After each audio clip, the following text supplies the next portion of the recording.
आजकल के जदीद दौर के अंदर कार्टून का रिवाज जो है ये बहुत बढ़ चुका है।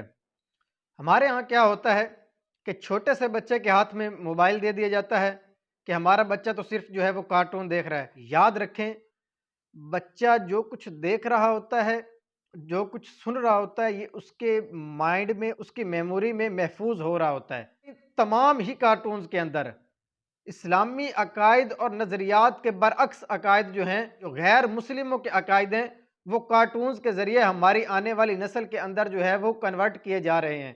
अगर आपने अपने बच्चों को कार्टून दिखाने ही हैं, तो इसका जो है वो बहुत बेहतरीन और अच्छा ज़रिया जो है वो हमें दावत इस्लामी ने दिया है, और उन कार्टून्स का नाम है गुलाम रसूल के मदनी फूल। इन कार्टून्स के अंदर आपके बच्चों की अखलाकी तरबियत होगी, दीनी तरबियत होगी, आपके बच्चों को वो चीज़ें सिखाई जाएँगी जिनकी उनको अपनी ज़िंदगी के अंदर भी ज़रूरत है और आखिरत के अंदर भी ज़रूरत है।